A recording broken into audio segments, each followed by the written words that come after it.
Il a dit, le colonel Assimi Goïta, rien ne vaudra la dignité du peuple malien et surtout pas l'intégrité de son sol. Est-ce que vous avez déjà vu le président Ouattara, par exemple, prendre des décisions sans aller en France? C'est rare. Il y en a même d'autres, et ça c'est du côté du Sénégal, qui déportent carrément leur ministère, n'est-ce pas, en Occident pour aller faire des réunions. J'irai encore plus loin. Le dernier sommet de la CEDEAO extraordinaire, il s'est tenu, n'est-ce pas, dans une chancellerie française à New York. C'est inadmissible. L'Afrique ne devait plus continuer d'être gérée de cette manière. Qui a poussé le Mali dans les bras de la Russie? C'est la France. À qui elle a d'ailleurs demandé de lui fournir de l'armement? Cette France qui était incapable de lui donner de l'armement, lui a donné du matériel pied, même inopérationnel. Et là, il lui a demandé, mais écoutez, puisque vous êtes amis avec les Russes, mais pensez aussi à leur demander, on verra. Mais le grand camarade, n'est-ce pas, président de la Russie, son Excellence Vladimirovitch Poutine, a mis la barre très haute.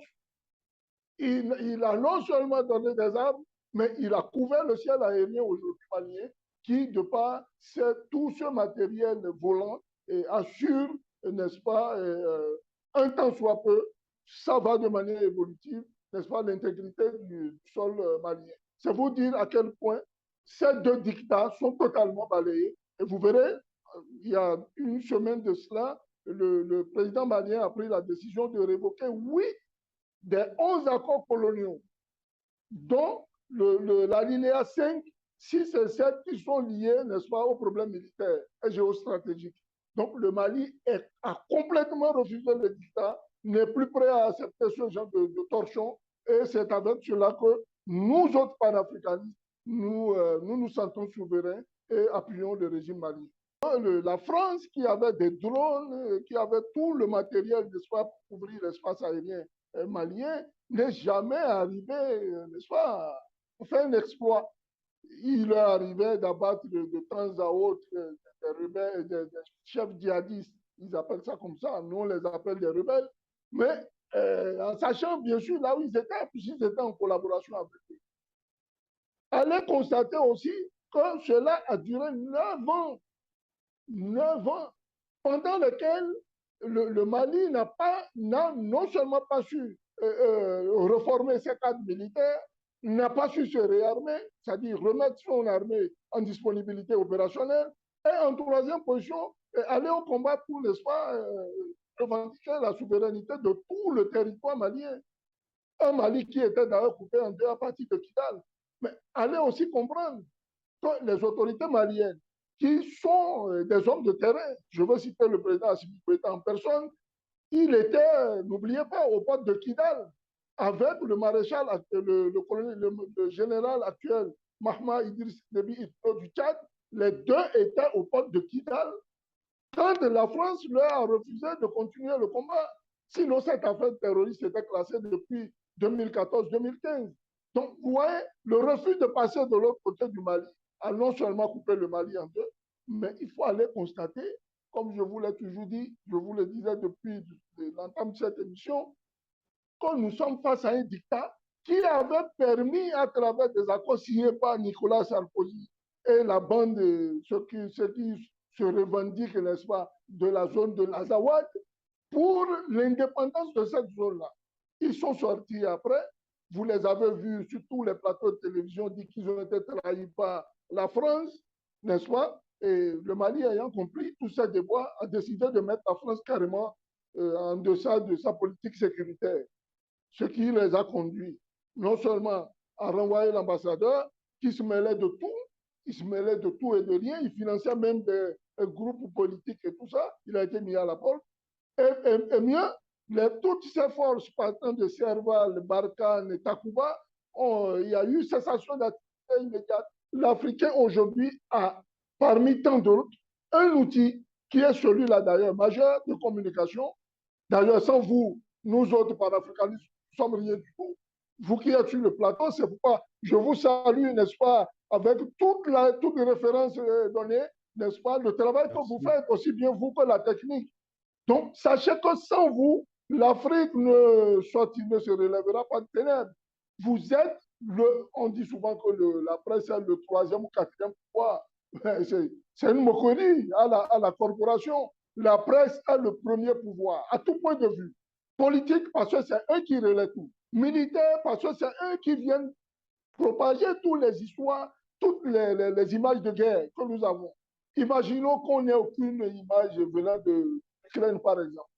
Comment saurez-vous que l'opération spéciale se mène? C'est grâce à vous, grâce à des hommes de témérité comme vous. Soyez salués et surtout, tenez bon parce que nous avons encore besoin de vous pendant longtemps.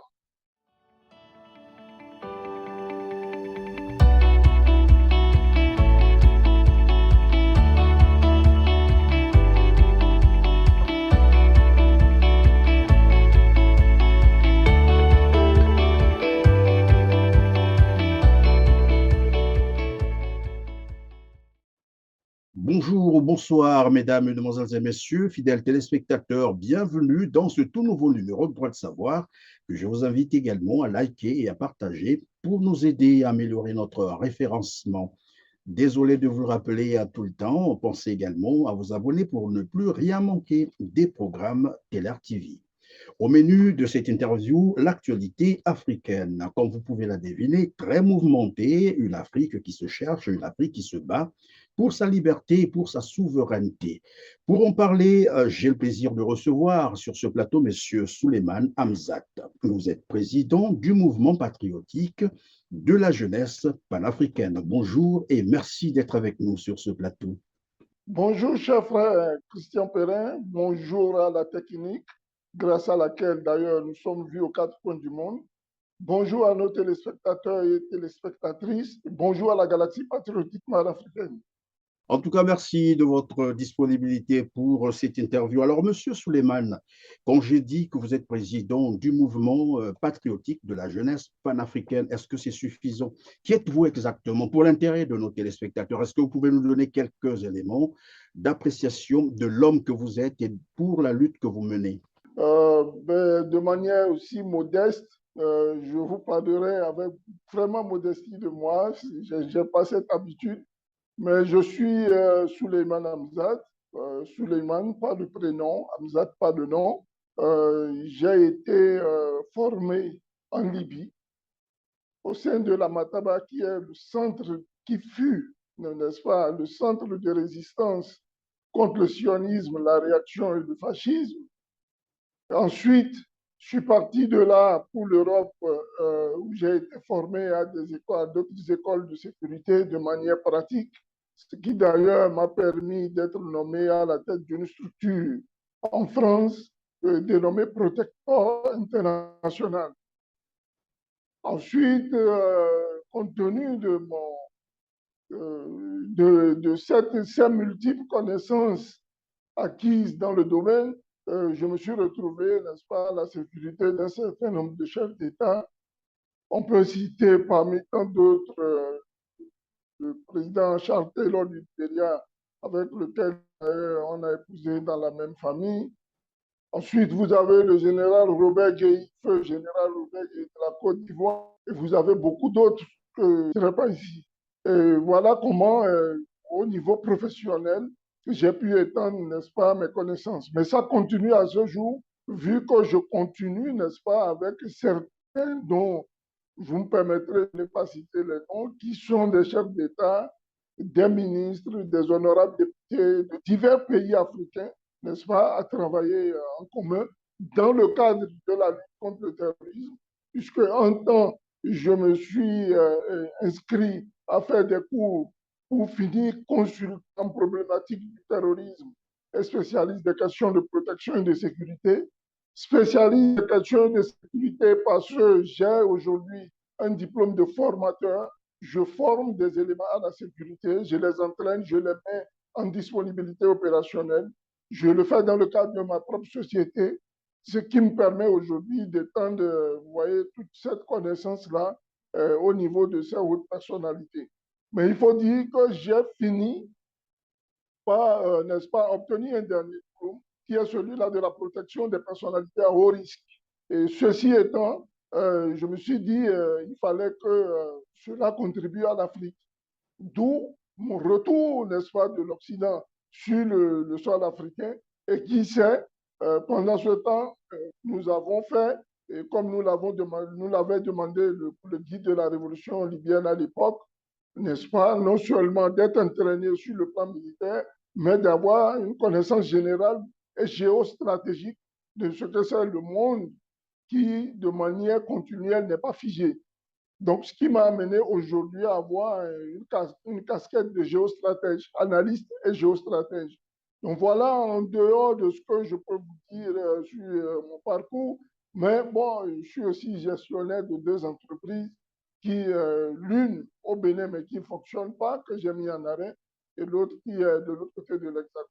En tout cas, merci, Monsieur Souleymane Hamzat. Alors, vous êtes donc celui dont la lutte est essentiellement axée pour la liberté et la souveraineté de l'Afrique. Alors, depuis un certain temps, et vous le savez, l'Afrique vit au rythme des putschs.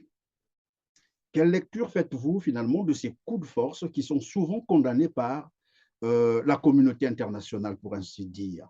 Avant de répondre à votre question, j'aimerais bien que la communauté internationale se pose la question elle-même sur, n'est-ce pas, la nécessité des putsch. Puisque les putsch que vous voyez s'exercer en Afrique, nous les avons appris d'eux. C'est eux qui nous enseignent ça. C'est eux qui financent dans la plupart des cas les putsch que vous voyez. Et quand vous constatez, n'est-ce pas, aujourd'hui, on en est devenu des spécialistes. Et mieux que même, parce que il suffit d'une situation, n'est-ce pas, anachronique, une situation qui ne tient pas debout et soulève pas, et voilà, le peuple n'est pas content, pour que ceux qui en ont les velléités, n'est-ce pas, stratèges en la matière, puissent rapidement passer à l'action et arracher le pouvoir. C'est ce que nous constatons. Mais il faut aller un peu plus profond et faire cette analyse dans ce sens que, il y a, à ma foi, il y a trois sortes de putsch. Le premier putsch, c'est ce putsch-là qui est égoïste. Je veux le pouvoir, je veux le pouvoir, je veux le pouvoir. Et on n'en fait rien. Bon, il y a un deuxième putsch qui répond, n'est-ce pas, ou aux manifestations, qui vient corroborer, au fait, cette lutte patriotique que mène le peuple. Et il y a un troisième putsch pour moi, à ma foi, hein, qui est, n'est-ce pas, un putsch patriotique, à l'instar de ce qui vient de se passer au Burkina. On se donne une ligne directionnelle, on la suit et on ne zigzague pas. Et dans la plupart des cas, vous verrez que ce qui se passe du côté du Mali est en train de se répéter du côté du Burkina. Regardez, et je vous donne un exemple palpable. Regardez le premier putsch du président Assimi Goïta. Ça a conduit, n'est-ce pas, à la nomination sous pression de la CEDEAO du colonel Bandao, qui a pris les rênes et qui, en plein vol, voulait trahir, n'est-ce pas, les colonels de Bamako. Ils l'ont déposé.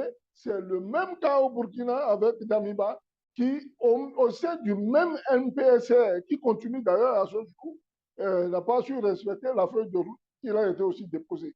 C'est ce que j'appelle des putschs patriotiques, par conséquent des putschs de rectification. Maintenant, pour ce qui est des deux autres putschs, ben, il ne faut surtout pas verser dans le public, qui consiste à vouloir le pouvoir pour le pouvoir et rien d'autre. Alors là, vous venez de nous donner quelques précisions sur deux pays, notamment le Burkina et le Mali. Mais vous ne nous avez rien dit sur la Guinée et le Tchad. Ben écoutez, deux poids, deux mesures. Je constate que du point de vue de l'analyse géostratégiquement militaire, on se rend compte que ces deux putschs-là répondent à deux raisonnements possibles. Prenons le cas de la Guinée. Celui de la Guinée a été fait, n'est-ce pas, par un ancien légionnaire de la France. Mais est-ce la carapace de légionnaire qui l'abrite à ce jour? La question reste posée. Si vous allez de l'autre côté, vous voyez celui du Tchad, qui semble être une succession paternaliste ou, n'est-ce pas, royaliste.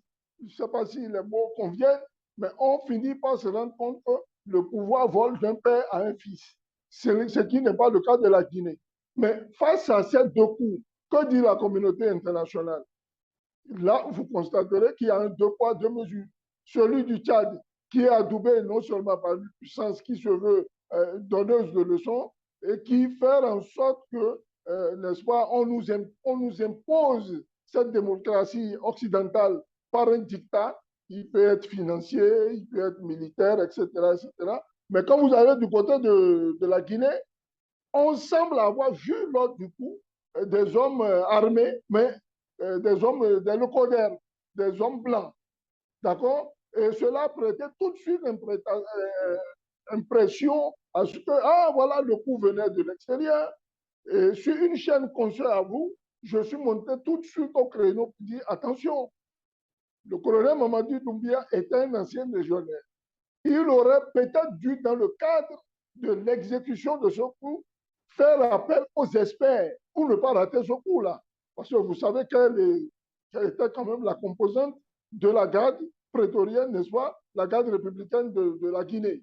C'était une garde vraiment corsée et il fallait des hommes d'un dynamisme très profond, pointu, pour arriver à déposer le président Alpha Condé. Ce qui a été fait, malheureusement, bon, dans la foulée, vous savez, pour avoir connu ce genre de situation, on n'arrive pas à cacher tout. Donc, ces gens se sont exhibés au lendemain. Ça a fait croire aux Africains qui en étaient méfiants que la France était derrière ce coup ou que c'était les États-Unis, mais en réalité, il n'en était rien. La preuve, vous voyez aujourd'hui quelle est la ligne directionnelle du chef de la Guinée. Donc, c'est une ligne panafricaniste pure et dure qui vient corroborer et faire taire complètement toutes les soupçons à son égard. Monsieur Souleymane, qu'est-ce qui peut expliquer, selon vous, que ces coups d'État aient lieu dans les pays qui, en majorité, sont dans la zone d'influence française? Deux choses, le refus du dictat et la misère. Il n'y a pas un troisième paramètre.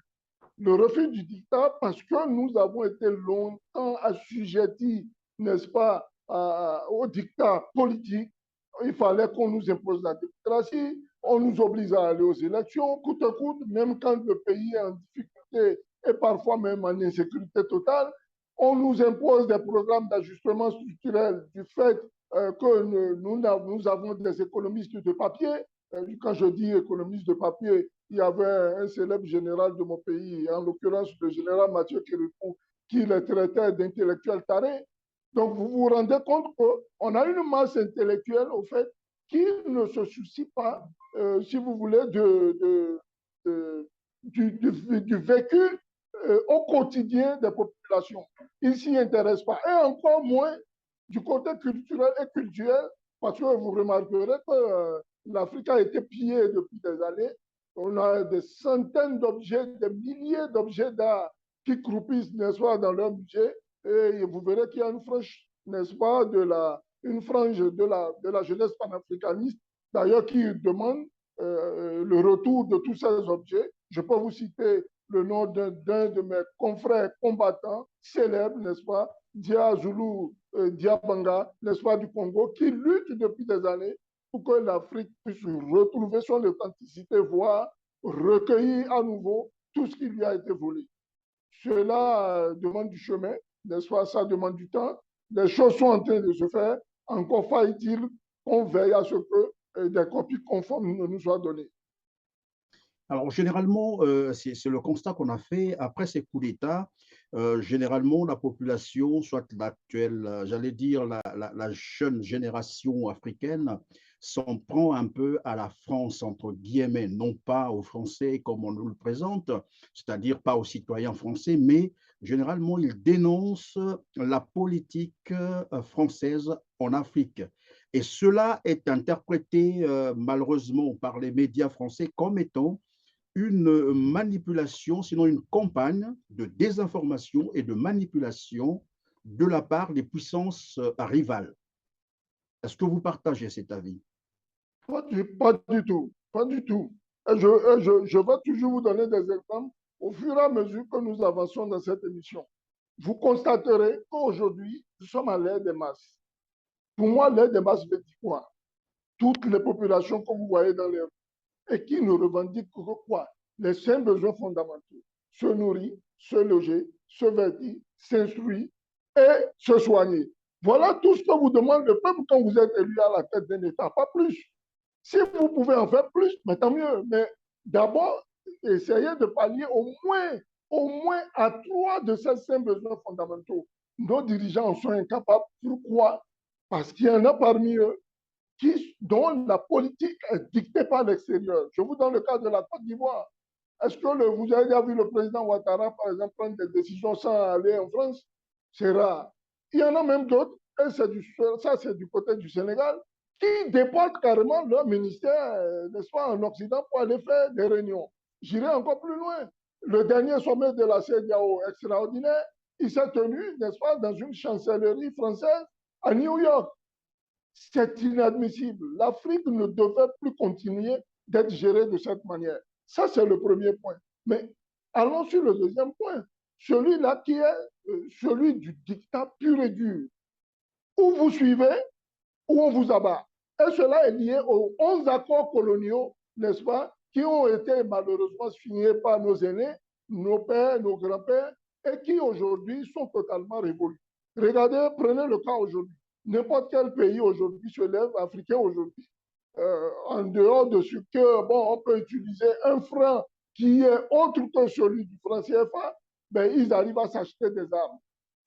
Je vous donne le cas, par exemple, du Mali, qui a le franc CFA, mais qui aujourd'hui paye son armement en termes de minerais. Donc, par exemple, on a vu voyez, sur le tarmac de l'aéroport malien, n'est-ce pas, des aéronefs, des avions de dernière génération, des avions de combat de dernière génération, n'est-ce pas, venir. On a vu que l'armée malienne contre la tête d'une armée fainéante et mal, ça dit, mal en posture, en mauvaise posture opérationnelle, on a vu cette armée malienne reprendre du poil de la bête et aujourd'hui passer pour, du point de vue statistique, la première puissance de feu de la sous-région. Cela grâce à qui? Grâce à la Fédération de Russie. Il était question pour nous, n'est-ce pas, non seulement de refuser ce dictat, mais d'aller vers le choix d'un partenariat, la diversification du partenariat. Dans le cas du Mali, cela a conduit du côté de la Russie. Et qui a poussé le Mali dans les bras de la Russie? C'est la France, à qui elle a d'ailleurs demandé de lui fournir de l'armement.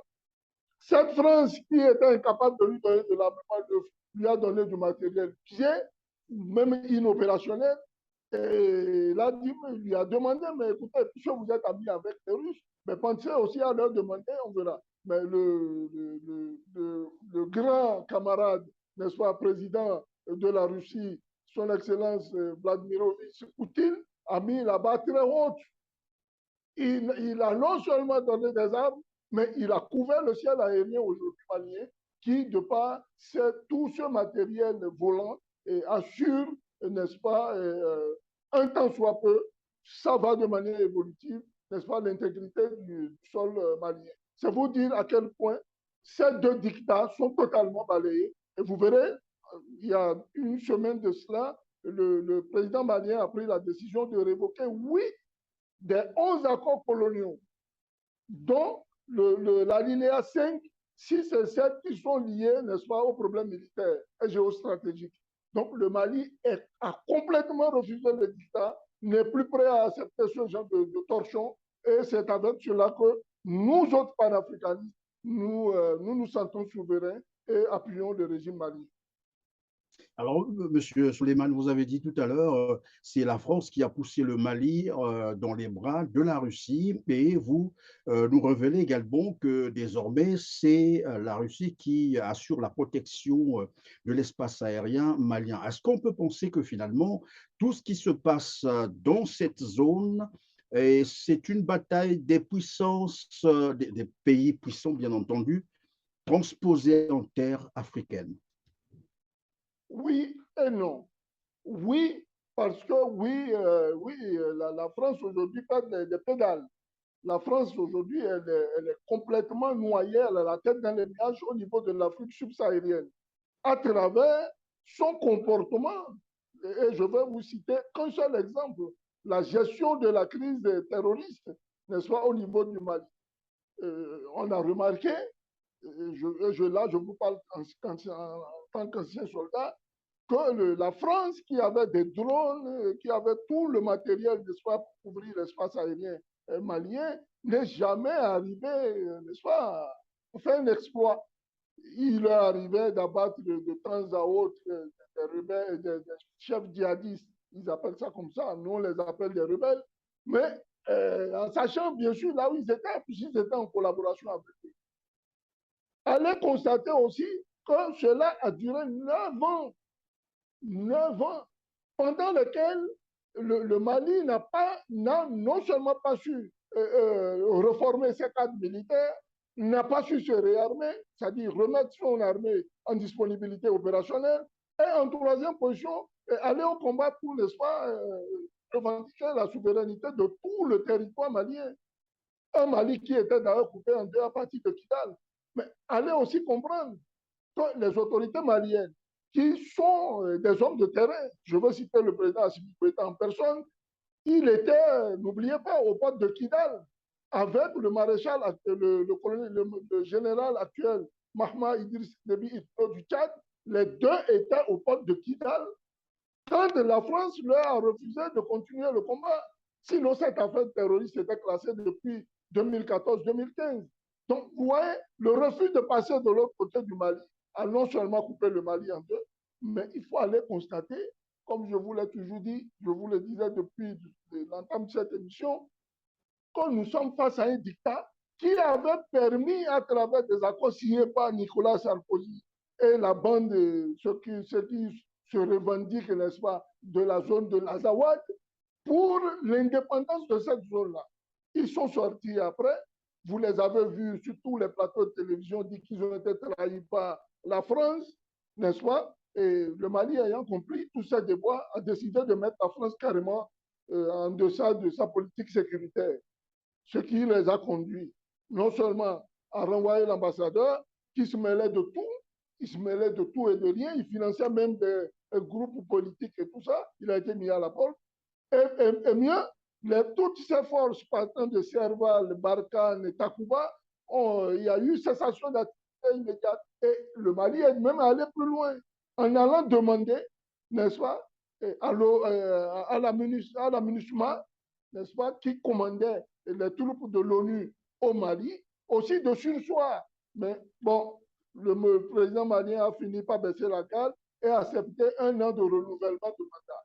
Qui sait si d'ici 8-9 mois, cette affaire de la MINUSMA aussi ne serait pas totalement réglée. C'est vous dire à quel point, n'est-ce pas, les Maliens sont déterminés à travers leur chef à recouvrir non seulement, et il a dit, le colonel Assimi Goïta, rien ne vaudra la dignité du peuple malien et surtout pas l'intégrité de son sol. Donc, c'est vous dire à quel point ces messieurs-là sont déterminés.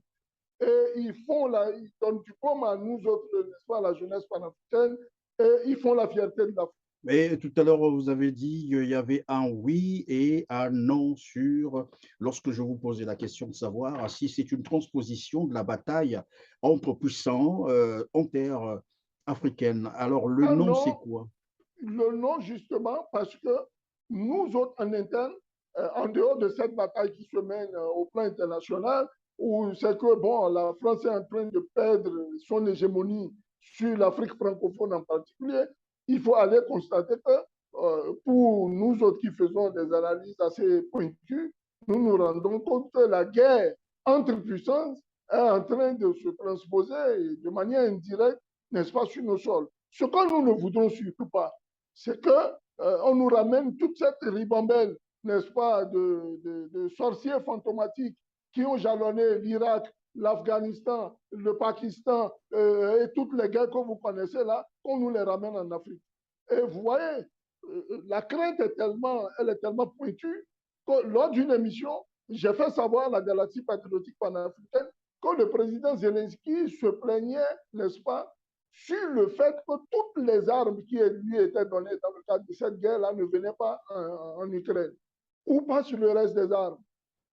Alors, il va falloir que nous nous posons des questions.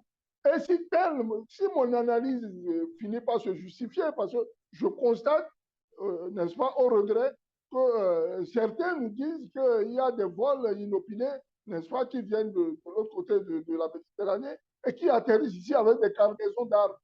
Est-ce que nos pays ont commandé ces armes? Est-ce que nos parlements sont-ils au courant? Est-ce qu'ils ont ratifié, n'est-ce pas, l'achat d'armes de cet encabule? Non. Alors, il fallait que nos populations restent éveillées et surtout, que nos dirigeants ne nous traînent pas dans la boue ou carrément en enfer du fait, n'est-ce pas, de leurs propres intérêts. Il faille que la galaxie patriotique panafricaine, quand je vous nomme la galaxie, je veux parler de tous les mouvements, organisations et tout ce qui englobe le secteur panafricaniste, que tout le monde soit éveillé. C'est le cas en Guinée, c'est le cas au Mali, ça vient de commencer au Burkina. Je pense que la cloche sonnera bientôt dans un autre pays. Vous avez dit probablement que ça va balayer toute l'Afrique de l'Ouest, pourquoi pas l'Afrique centrale. Mais la question, c'est de savoir, est-ce que c'est la seule alternative, c'est-à-dire les coups de force pour opérer, bien entendu, les alternances politiques dans nos pays africains? Est-ce que c'est le seul moyen? Les coups de force sont malheureusement, n'est-ce pas, euh, une voie d'action malheureuse, n'est-ce pas, dans la prise de pouvoir. Mais comme je vous l'ai dit à l'entame de cette émission, il n'y a rien de nouveau dans un coup de force. Les coups de force existaient, il y en a eu lors de la Révolution française, il y en a eu sur tous les cieux, et y compris même en Union soviétique. Comme vous voyez, l'attaque comment ça s'appelle, là, aux États-Unis, euh, je pense, ça m'échappe, On y mais il y a eu, reviendra. oui, on y reviendra. Vous voyez, il y a eu la marche du peuple sur juste une phrase prononcée par le président Trump du Capitole. J'allais parler du Capitole, Capitole. là, d'accord. C'est considéré aujourd'hui aux États-Unis comme étant un coup de force. Il peut être un coup de force politique. Et encore, faille-t-il vous expliquer encore dans ce secteur-là, il y a encore plusieurs d'autres types de coups de force. Il y a des coups de force politiques, il y en a qui finissent par la modification de leur constitution de manière tonitruante et à ses besoins, vous voyez, à ses intérêts aussi. Il y a des coups de force militaires, il y a des coups de force tactiques, il y en a dans plusieurs secteurs. Et selon que chaque pays, n'est-ce pas, affronte un certain nombre de réalités, et si certains jeunes patriotes qui sont dans les casernes décident de renverser un pouvoir, ne serait-ce que pour amener le calme, la sérénité dans un pays, ben pourquoi pas? Mais ce n'est pas, à mon avis, n'est-ce pas, la solution pour régler les problèmes, n'est-ce pas, au niveau de l'État, mais elle est parfois nécessaire. Maintenant, je vais vous faire une nuance entre un coup d'État et prendre des armes et faire tomber un monsieur comme Kadhafi. On appelle ça quoi? Donc, vous voyez à peu près, là, du côté venant de l'Occident, si l'analyse est faite autrement. Là, on ne vous parle pas de coup de force, on vous parle de fly zone, que voilà, il est en train de tirer sur son peuple, ce qui est inadmissible. On va prendre des résolutions au niveau du Conseil de sécurité des Nations Unies, contrairement à un coup d'État où on ne vous demande rien. On n'a qu'à aller au niveau de la patrie, prendre des armes, on entre dans la rue et le président, il est parti. Donc, vous voyez, ce deux poids, deux mesures, qui est un coup d'État flagrant du point de vue national, mais du point de vue de la communauté internationale, quand on prend des bombes, des avions, on va bombarder l'Irak, on bombarde l'Afghanistan, on terrorise le Yémen, comme c'est le cas actuellement, on rentre en Libye, on détruit cette belle Libye où j'ai été formé pendant 3 ans. Je peux vous le dire, les Libyens vivaient mieux que les Occidentaux. Et on va du côté de la Côte d'Ivoire, puis on frappe sur le symbole initial de la République, la présidence de la République de la Côte d'Ivoire, pour ne serait-ce que tenter de déloger le président Gbagbo, mais c'est tout à fait inadmissible. Et nous jugeons ce deux poids, deux mesures incohérents. Alors, si tel est que d'autres ont la force et ont le permis d'aller tuer à tout va, mais souffrez que d'autres aussi aient les moyens de prendre des armes et de faire des coups d'État. Monsieur Souleymane, désormais, il y a un nouvel élément qui entre en compte dans la bataille, évidemment, que mènent, par exemple, vos organisations, hein, puisque vous êtes en train de lutter pour une Afrique unie, le panafricanisme, vous avez dit. Alors, je disais, il y a un élément qui entre désormais en compte. Je ne sais pas si vous l'avez appris, mais je crois que vous êtes mieux informé peut-être que moi. c'est que les États-Unis venaient d'adopter une loi pour veiller contre tout pays africain qui se rapprocherait de la Fédération de la Russie. Comment vous gérez désormais cet aspect de choses, en fait, ces restrictions faites aux pays africains de choisir librement, par exemple, leurs partenaires stratégiques? Si seulement si la honte tuait, je ne pense pas qu'ils auront l'opportunité de faire ce qu'ils font là. Vous voyez, avant de demander à l'autre comment est l'intérieur de sa maison, il faut d'abord chercher à balayer devant sa propre porte. Il faut qu'ils aillent d'abord régler le problème du Capitole. Ils font des enquêtes, ils cherchent à empêcher, n'est-ce pas, le président Donald Trump aujourd'hui de se représenter. Mais c'est le même problème que nous avons ici. Ouais, pouvez-vous imaginer, chers frères chrétiens, qu'un jour, que le Capitole, le symbole, n'est-ce pas, de la démocratie américaine, soit touché de la sorte? Impossible, inimaginable. Mais quand c'est le cas, ben, nous autres qui sommes dans des républiques, excusez-moi, je ne vais pas dire le terme, mais franchement, on se pose des questions, savoir est-ce que la démocratie telle que importée par l'Occident était la solution à l'Afrique? Il y a un chef d'État dont je ne cite pas ici le nom, il n'est plus au pouvoir, qui prônait le retour à l'authenticité. Il fallait que l'Afrique retourne. Et vous voyez, quand parlant de l'authenticité qui fait partie de l'une des branches du panafricanisme, autant de nos parents, et je prends le cas de mon pays de Bénin, il n'y avait pas de police. La police, c'était les Angleterres, qui d'ailleurs tenaient la cité dans les règles de l'art. Allons même plus loin, il n'y avait pas de prison, parce que tout se gérait sous l'arbre à palabres. Allons encore plus loin, prenons le cas malien, la première université du monde qui a existé, c'était celle-là de Tombouctou. Elle existait avant toutes les universités occidentales que vous avez vues. Donc le savoir n'est pas européen, le savoir est africain. Et je vous donnerai même la totale. Mais les mathématiques, le monde scientifique, tout ça, ça vient d'où? Ça vient de l'Égypte antique. C'est vous dire quoi? Les Africains ont tout pour se réformer, pour se prendre en charge et pour se faire respecter. C'est ça le mot. Et refuser de vouloir se faire respecter répond aussi au fait que pendant longtemps, mais nous avons fait former nos élites dans leurs universités. Souffrez que quelqu'un qui a vécu, n'est-ce pas, qui a étudié, qui a mangé, qui a bu, qui est coagulé occidental, ne vienne que vous chanter la même chanson de l'Occident. Contrairement à nous autres qui avons certainement étudié là-bas, mais à un moment donné, qui nous sommes rendus compte que, ah ben, chers frères, on est complètement à côté de la plaque. Il faut retourner aux fondamentaux, aller comprendre, n'est-ce pas, retourner à la souche. Je suis en train d'écrire une thèse, n'est-ce pas, sur les techniques de combat du roi Guézo. Je suis en train, moi, je cherche, je suis un chercheur. J'étais tout dernièrement à Asmara. Je suis allé au musée d'Asmara, ne serait-ce que pour me rendre compte de comment le peuple, n'est-ce pas, érythréen, s'est battu par 2, 3, 4 fois, affronter, n'est-ce pas, des puissances coloniales pour se libérer. Mais allez comprendre un peu, c'est justement les raisons pour lesquelles ce peuple aujourd'hui est complètement fermé. Vous allez là-bas, il n'y a pas de Facebook, il n'y a pas de WhatsApp, il n'y a rien là-bas, en Érythrée. En janvier, il y a à peine un mois.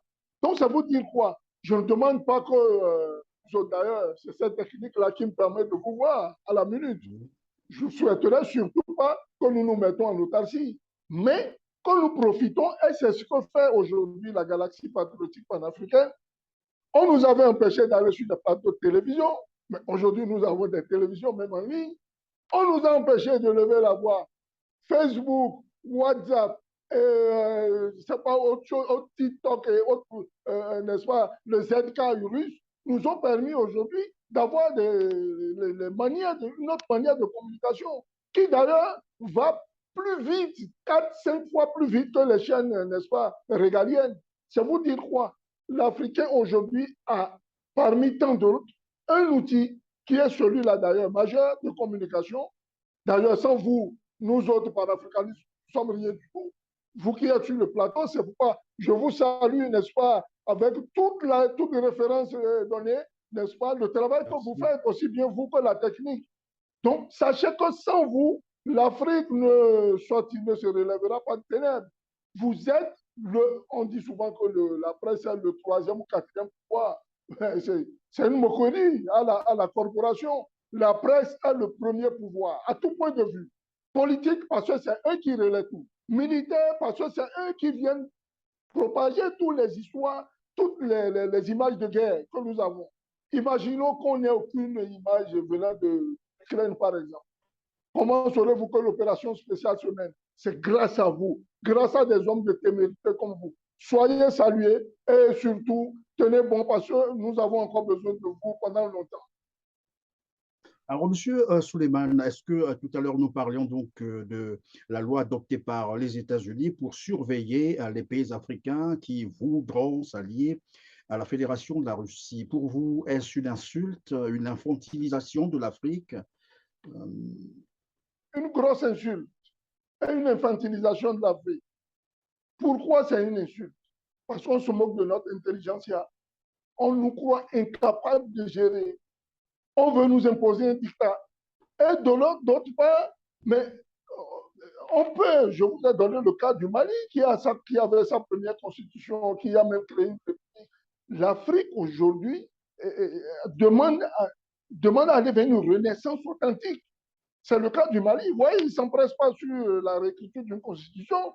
Le président Assimi Goïta a demandé à ce que toutes les cellules vivantes au Mali soient consultées pour que renaisse de cendres ce qu'il appelle le Mali Koura, le grand Mali, ce Mali-là vivifiant, qui a fait la fierté des Modibo Keïta, qui a fait la fierté de Kankou Moussa et autres. Ils sont nombreux. Les grands rois d'Afrique viennent du Mali. Donc, c'est vous dire que on ne peut plus continuer à accepter le dictat de l'Occident. Dans ce sens-là, une personne qui a, n'est-ce pas, qui s'est ingurgité un verre de champagne bien glacé, puisse aller prendre des inepties, disant que voilà, vous n'êtes pas avec nous, vous êtes contre nous. Et nous allons vous punir. C'était le cas c'était le cas, n'est-ce pas, dans le règlement de la crise, du vote qui a eu, le premier vote qui a eu au niveau des Nations Unies. Il a été intimé aux Africains, n'est-ce pas, qu'il fallait suivre le monde occidentalo-américain. Et les Africains ont voté contre. Mais vous voyez que dans le deuxième vote qui a eu lieu il y a 3 jours, une majeure partie s'est ralliée. Et vous les connaissez, vous connaissez quel est leur couleur politique. Donc, ça ne nous surprend pas. Mais surtout, qu'ils sachent que nous ne les avons pas mandatés. Et mieux, s'ils devaient aller à ce vote, nos parlements devaient être consultés. Donc, en particulier, nous autres qui avons voté pour que ces gens-là soient au Parlement. C'est toute une chaîne à respecter. Les gens ils brisent les échelons. Ils vont passer, ils ont une partie du pouvoir, n'est-ce pas, discrétionnaire d'État, et ils se permettent n'importe quoi. Ce qui, malheureusement, nous tourne en bouche depuis un certain nombre d'années et on n'avance pas. Alors, Il faut refuser, évidemment, vous avez chers frères, dit, hein, il faut refuser ce dictat américain. C'est inadmissible. On ne va jamais l'accepter. Quoi qu'il en coûte, nous sommes déterminés à aller jusqu'au bout de ça. alors, d'entrée de jeu, vous disiez que, en expliquant un peu le pourquoi de ces coups de force, vous avez dit, bon, déjà, les pouvoirs qui sont installés en Afrique, notamment en zone d'influence française, ne comblent pas les premiers besoins élémentaires. Vous avez dit loger, nourrir, etc. Alors, mais aussi, vous avez parlé du deux poids, deux mesures lorsqu'il s'agit des coups de force militaires qui arrivent.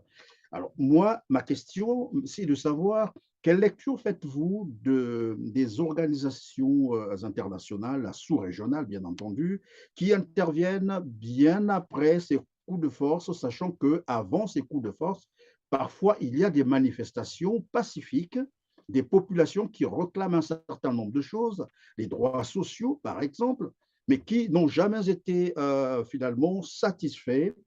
Et quand arrivent ces coups de force, les voilà qui montent au créneau. Mais là encore, vous l'avez dit d'entrée de jeu, qu'il y a parfois un deux poids, deux mesures. Quelle analyse faites-vous de ces interventions? Sinon, quelle lecture faites-vous de ces organisations sous-régionales? J'entends par là la CEDEAO, l'Union africaine, la Tout à CEMAC. fait. Je vous parlerai de cinq organisations. La première, c'est la CEDEAO, à laquelle moi j'appartiens, la Communauté économique des États d'Afrique de l'Ouest. Vous allez remarquer, et je vais rester dans le cadre de la CEDEAO pour vous donner deux exemples pointus sur le deux poids, deux mesures. Constatez qu'au premier coup d'État du président Assimi Goïta, rapidement, il a été demandé de céder le fauteuil à un civil. Alors, faille-t-il, n'est-ce pas, demander à nos téléspectateurs et téléspectatrices s'il y a une école pour former, n'est-ce pas, des présidents? Est-ce que les présidents, ceux qui ont fait l'histoire, pour la plupart, sont-ils des civils? Allez vous poser une question. Vous verrez que la plupart sont des militaires. Et dans le cas de la France, je vous citerai très volontiers le général de Gaulle. Maintenant, au niveau de la CEDEAO, vous constatez que le Mali, lors du deuxième coup d'État, a été soumis à des sanctions. Des sanctions que moi j'ai qualifiées de bidons, d'irréfléchis, d'irresponsables et d'inadmissibles. Mais à côté, vient la Guinée, qui fait un coup d'État et qui n'est pas condamné pendant au moins plus d'un an et demi. En tout cas, pendant plus d'un an, que le colonel Mamadou Doumbia, ce n'est pas notre souhait de le voir, n'est-ce pas, se faire condamner par la CEDEAO. Mais il y a eu une sorte d'allègement. On a pensé pouvoir négocier. Et je vous ai dit tantôt que le phénomène, n'est-ce pas, du coup d'État qui était lié à celle de Codem qui ont participé, ont fait croire que le coup venait de la France. Mais ils ont vite fait de se raviver, de comprendre que le monsieur, il avait une ligne panafricaniste. Allons sur un troisième point, celui du Burkina. Et je ne parle pas du capitaine Ibrahim Traoré, je vous parle du lieutenant-colonel Sandaogo Damiba, qui a fait un coup, qui a été adulé. On l'a vu même prendre un jet privé se retrouver aux États-Unis, au sommet de l'ONU, reçu par des chancelleries. Alors, pourquoi condamne-t-on Assimi Goïta, qui a fait le même coup? Qu'on a oppressé son peuple pendant 6 mois. Il a fallu qu'eux-mêmes, qui étaient les donneurs de leçons et qui ont signé ces sanctions-là, se retrouvaient dans le désarroi, complètement dans le décor économique. Vous avez vu que du côté du Sénégal, ça ne commençait pas à marcher, ça ne commençait pas à boulonner. Il fallait lever tout de suite les sanctions. J'ai même vu une vidéo n'est-ce pas, d'une Malienne qui criait au secours au président Macky Sall quand il était à son pèlerinage à la Mecque. Monsieur le Président, levez les sanctions sur le Mali. S'il vous plaît, levez les sanctions sur le Mali. Et il a répondu quoi? Inch'Allah. Mais 3 semaines après, les sanctions étaient levées. Et là, il faut aller saluer à travers la levée des sanctions, n'est-ce pas, le travail titanesque qui a été fait par le président Fonya Singé, que certains n'adulent pas, moi non plus, ou tout ce qui se passe au Togo. Mais sur ce cas-là, qui a réussi à faire lever les sanctions? Mais allez voir le commentaire du président Bazou, qui dit qu'ils ont été trahis. Le président Ouattara et lui avec. Vous constaterez malheureusement aujourd'hui que la CEDEAO est d'accord sur ces désaccords. Les présidents entre eux ne s'entendent plus. Pourquoi? Ce qui est venu enfoncer le clou, c'est le comportement du président Bissau-Guinéen. Vous constaterez, je donne 2 faits. Le premier, qu'il appelait à la création d'une flotte anti-putsch, sans avoir préalablement demandé l'avis de ses compères, chefs d'État de la sous-région. Premier cas. Le deuxième cas, mais vous constatez qu'il invite aussi le président Macron à participer à ce sommet avorté il y a quelques semaines de la CEDEAO qui devait se tenir du côté de Dakar, je crois. Donc, c'est pour dire quoi? Ou nos chefs d'État ne lisent pas les tests, je veux parler des tests juridiques, ils sont mal informés, ou c'est les juristes, n'est-ce pas, les conseillers juridiques qui sont autour, qui ne font pas le job. Vous voyez déjà dans ce cas-là, comment voudrez-vous que la population, nous autres Ouest-Africains, que nous puissions donner de crédibilité à une institution pareille? De l'autre côté, vous êtes d'accord, Et ici, par ici, puisque vos avantages sont là, vous dites non, non, non, c'est bon, le Burkina, ça va se régler, on essaie de mettre le bémol. Un dernier point, prenez les élections en Guinée. Je me rappelle de l'appel du président Selou Daniel Diallo à la CEDEAO avait dit ne serait-ce que voir les listes électorales, la liste électorale, et partant, essayer de les aider à redresser, n'est-ce pas, des failles au niveau du code électoral. Ils n'ont pas été entendus. Mais quand il s'agissait, d'autre part, d'aller homologuer le score soviétique qu'a eu le président Alpha Condé, ils l'ont fait à suffisance. Et vous avez vu les images qui ont fuité où certains se partageaient des billets, n'est-ce pas, dans un hôtel. Donc, vous voyez à quel point on se décrédibilise. Cette CEDEAO-là, qui devait être la CEDEAO des peuples, elle est devenue ce que beaucoup de panafricains aujourd'hui appellent le syndicat des chefs d'État. Ça, on quitte la CEDEAO. On va au niveau de l'UEMOA pour parler économie. Mais qui sont ceux qui ont prôné les sanctions? Qui était à la tête de la commission de l'UEMOA? Kassibrou. Qui est d'où? Qui est ivoirien. Donc, reçoit des dictats de qui? De M. Alassane Ouattara. Mais il était facile que le Mali tombe sous le coup des sanctions économiques et financières. Ils ont bloqué les comptes du Mali. Ils ont empêché le Mali de payer cette dette extérieure. Ils ont bloqué la dette intérieure. Ils ont mis le Mali dans un désarroi. Mais ils oubliaient que celui qui jette le caillou en l'air, il y a le retour de la médaille. Ça revient vers lui. Quand ils ont commencé par ressentir les effets pervers, n'est-ce pas, de ces sanctions-là dans leur propre pays, ben, ils ont profité pour aller directement vers, n'est-ce pas, la levée des sanctions.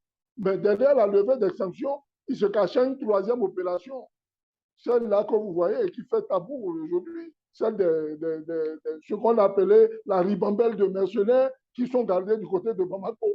Donc ça vous dit quoi? Ils sont dans une logique, ils n'abandonnent jamais.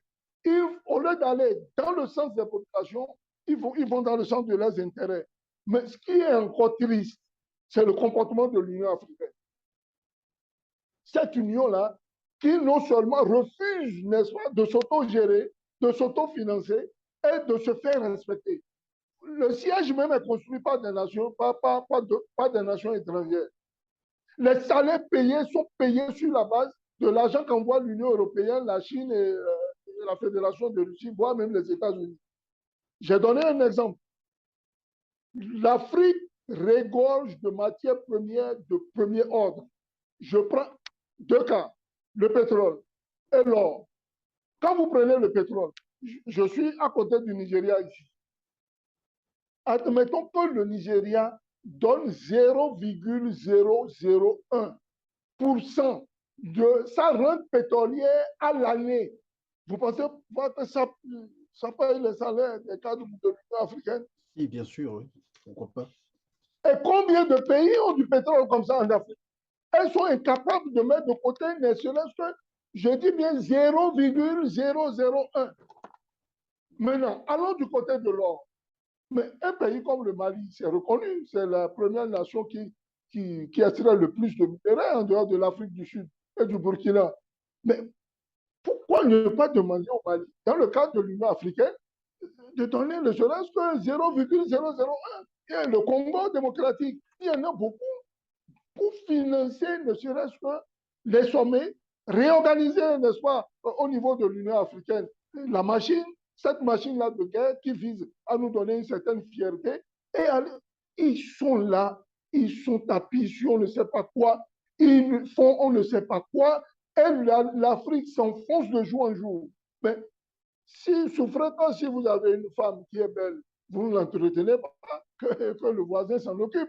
À défaut d'extraire vos minéraux pour que cela serve vos populations, vous ne le faites pas, mais souffrez que d'autres vous imposent de les extraire pour la population à elle. Et c'est ce qui se passe dans le cas des dictats. Et nous refusons aussi cela. En définitive, on va retenir que ce sont des organisations qui ne travaillent pas pour les Africains, mais plutôt qui sont instrumentalisées et travaillent pour les puissances, j'allais dire, impérialistes.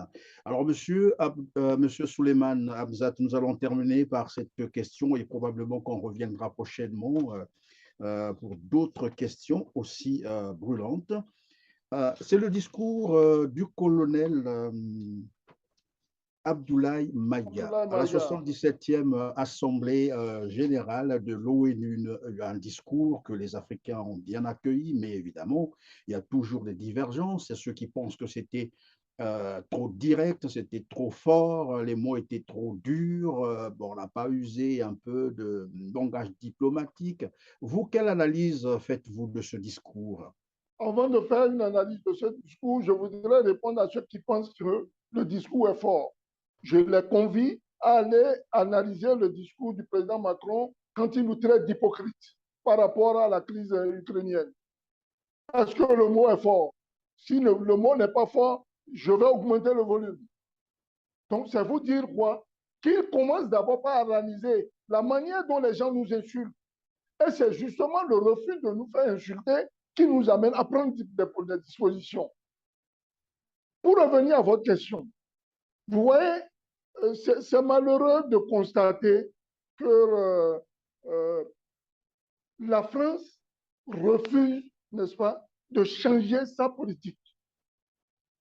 La politique qu'elle a, non seulement en interne chez elle, parce que vous voyez combien de fois les Français sont aux abois maintenant. On voit même des policiers qui poussent leur car, leur véhicule, parce qu'il manque de carburant. Parce qu'il manque de carburant. Dans la gestion, n'est-ce pas, des affaires de la cité. D'autre part, au niveau international, mais on refuse ce dictat-là. C'est ce dictat-là que nous déplorons. Nous n'avons rien d'anti-français. Moi, vous rentrez dans ma famille ici, mes soeurs sont mariées à des Français. J'ai des neveux métis qui sont dans la maison. Et je suis fier de les avoir comme étant neveux. Mes soeurs sont françaises. Elles ont la nationalité. Nous avons refusé. Parce que c'est bon, l'Afrique, on en est fiers. Vous voyez?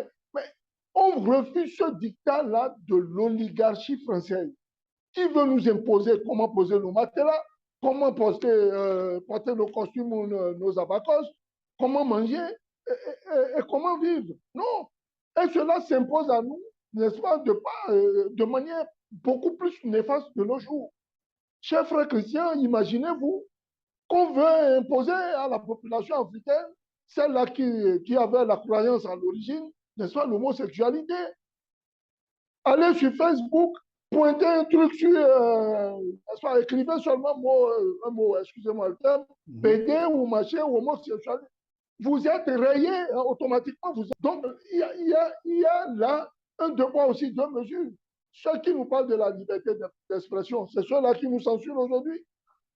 Alors, il faut se poser la question.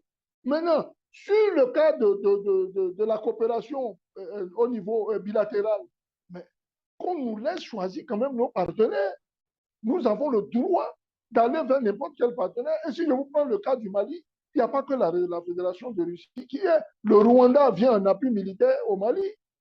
Les Rwandais sont au Mali. J'ai vu le ministre, n'est-ce pas, Diop, aller du côté de l'Iran et faire le tour. Donc, le Mali n'est pas seul. Maintenant, pour revenir au discours à mes charismatiques, je vous assure, chers frères, le jour où j'écoutais ce discours, j'étais vautré dans mon canapé, comme pourrait l'être le roi Salomon. J'ai assisté à un discours qui réveille toutes les sensibilités, qu'elles soient politiques, économiques, socio-culturelles et culturelles, et un discours qui nous enseigne non seulement la géopolitique, qui est celle de l'Occident prônée aujourd'hui en Afrique, et n'oubliez pas, l'exemple a été donné sur la Côte d'Ivoire, dans le cadre du troisième mandat, la tactique par laquelle le joueur pouvait se dribbler lui-même en possédant le ballon. Donc, et ensuite, vous allez de l'autre côté du refus du dictat. Et l'obligation pour nous, n'est-ce pas, de diversifier nos partenaires. Admettons que la Fédération de Russie n'avait pas été au secours du Mali. Vous imaginez là où le Mali serait aujourd'hui? Donc, ça veut dire quoi? Les pays comme le Bénin, le Congo et autres qui ont besoin de diversification, mais il est libre, ils sont libres de le faire. Et ayant choisi cette option, ce que nos politiciens ou nos politiques refusent de dire aux masses, c'est que cette option est en totale contradiction avec non seulement le Code noir, mais aussi les 11 accords coloniaux, et plus particulièrement l'alinéa 5. Donc, ça veut dire quoi? L'Afrique est en train de s'affranchir des ténèbres. Ce que vous voyez là, dans la sous-région ouest africaine n'est qu'un réveil des masses. Et ce réveil des masses, il est irréversible. Rien ne pourra le stopper. Il y a beaucoup de dispositions sécuritaires qui sont en train d'être prises par ceux-là, par les potentats, n'est-ce pas, ces sous-préfets-là, qui sont l'avant-garde, n'est-ce pas, de la politique française en Afrique.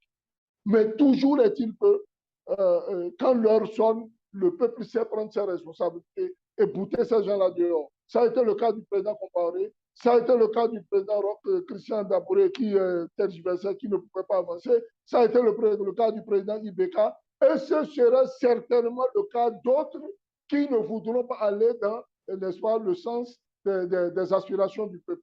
C'est vous dire quoi? L'Afrique de demain, elle est déjà debout aujourd'hui.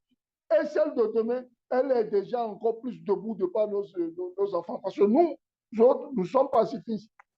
Mais la génération qui vient derrière, là, celle du petit Sawadogo qui a fléché un drone français, vous vous souvenez, lors du passage du convoi, c'est une génération totalement déterminée et aller jusqu'au bout.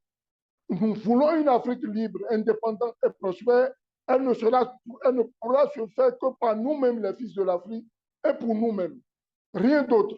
Alors, voilà une question qui va servir de votre mot de la fin pour cette émission. Monsieur Souleymane, vous savez, comme moi d'ailleurs, l'Iran continue à collaborer avec la Russie. L'Iran achète encore le pétrole russe. L'Inde, pareil, la Chine, et ceux-là, jamais ils n'ont en fait subi les menaces, j'allais dire, de l'Occident, sinon des États-Unis, mais on dit aux Africains, attention, si on vous voit avec la Russie, on vous sanctionne. Donc, on comprend très bien que ces pays-là que j'ai cités, donc l'Iran, la Chine, l'Inde, parce qu'ils disposent certainement des moyens de défense et qu'on ne peut pas les attaquer facilement, que doit faire l'Afrique pour qu'elle soit finalement, elle aussi, respectée comme on respecte les autres? Pour vous parler de ces pays, vous voyez, aujourd'hui, ce sont des puissances émergentes. Pour être une puissance émergente, il faut déjà avoir pallié aux 5 besoins fondamentaux que je vous ai préalablement cités. Et avoir une ligne directionnelle, n'est-ce pas, de renaissance et n'est-ce pas, de faire valoir le respect et la dignité de votre peuple. Vous savez que le peuple noir est un peuple qui est clochardisé à tout point de vue. On est insulté, on est traité de manière vraiment désinvolte. Le moment est venu que d'autres révolutions, n'est-ce pas, s'expriment. Et nous voyons d'ailleurs, nous constatons que ces révolutions-là viennent plus du côté occidental. Les grands panafricains de notre époque-là, vous verrez qu'ils sont, n'est-ce pas, beaucoup plus du côté de l'Occident. Vous voyez d'ailleurs que la race noire américaine est dans une révolution qui ne dit pas son nom. Attention, il y a une révolution qui se prépare de ce côté-là, qui va de manière évolutive et qui prend de l'ampleur de jour en jour. Vous allez du côté des Antilles, vous verrez que c'est pareil. Ça prend de l'ampleur, ça va de jour en jour. Tout le monde veut être libre. C'est vous dire quoi? Être ami avec la Russie, vous autres qui voulez nous imposer le dictat, vous venez nous refuser, à nous d'être amis avec ceux qui sont vos amis à vous. Mais c'est une vue de l'esprit. C'est une vue de l'esprit. Il y a un dicton quand même qui dit, l'ami de votre ami est mon ami. Mais en diplomatie, en relations internationales, voire même géostratégique, l'ennemi de votre ennemi peut être mon ami. Oui, ça reprend un peu ce que disait Nelson Mandela, qui répondait à un journaliste américain qui disait, attention, vos amis, sinon vos ennemis ne sont pas forcément nos ennemis. Exact. C'est le parfait exemple. Merci, cher frère, pour cette brillante, n'est-ce pas, démonstration à l'endroit des téléspectateurs. C'est le parfait exemple à donner à nos frères africains. Ce n'est pas parce que vous ne vous entendez pas avec X que moi, je ne peux pas être son ami. D'ailleurs, je vous donne un exemple dans le cadre de la vente aujourd'hui des hydrocarbures et du gaz. Si le pétrole russe est sous embargo, on ne peut pas. mais on court vers l'Afrique pour venir acheter le pétrole. Et dans le cadre plus typique, deux exemples, aller du côté du Venezuela, qui était considéré comme un État paria. On ne voulait pas en entendre parler, c'était un État vampire, etc. Mais quand il y a eu la crise, le président américain a vite fait d'aller traîner, n'est-ce pas, son froc de l'autre côté. Et très rapidement demander au Venezuela de leur venir en aide en hydrocarbures, quitte à même venir en investissement des infrastructures. Ça, c'est le premier cas. Mais revenez du côté de l'Angola, qui a bénéficié pendant des lustres du matériel russe, de l'appui financier russe pour combattre. Est-ce que l'Angola ne vend pas son pétrole à l'Occident? Ils ont même des accords signés tout dernièrement. Est-ce pour autant que l'Angola est contre l'Afrique? Non. Est-ce pour autant que l'Angola est contre la Russie? Non. Ouais, ces gens-là sont dans un dictat qui ne dit pas son nom. L'Algérie, aujourd'hui, qui a fermé son ciel, n'est-ce pas, à la France, sur le plan militaire, du moins, n'est-ce pas, la France court tout le temps pour aller demander du pétrole. On veut du gaz, on veut du pétrole. Et l'Algérie le vend. Est-ce pour autant que l'Algérie est ennemie de la Russie? Non. Un dernier exemple palpable, mais le pétrole russe qui est refusé à la vente en Occident, il est racheté par l'Arabie Saoudite, filtré, poli et revendu en Europe. On se fout de la gueule de qui, chers frères? C'est une vue de l'esprit. Surtout, ne baignons pas dans ces méli-mélos, ce yo-yo occidental qui nous amène à souvent, n'est-ce pas, tergiverser dans des débats qui n'ont pas raison d'être. Restons cohérents dans notre ligne panafricaniste et surtout, sachons qu'on a une seule chose à défendre, c'est notre mère patrie, l'Afrique. Et pour cela, réitère le président Sankara, la patrie ou la mort, nous vaincrons. Merci, Monsieur Souleymane Hamzat. Je rappelle que vous êtes président du mouvement patriotique de la jeunesse panafricaine. En tout cas, merci d'avoir été disponible pour nous. Ce que je retiens donc de cet entretien, c'est que les pays n'ont pas d'amis, ils n'ont que d'intérêts à défendre. À vous aussi, mesdames, mesdemoiselles et messieurs, merci de nous avoir suivis aujourd'hui. Likez, partagez. En tout cas, n'oubliez surtout pas de vous abonner pour ne plus rien manquer des programmes Télé TV. On se dit donc au revoir et à la prochaine occasion. Merci.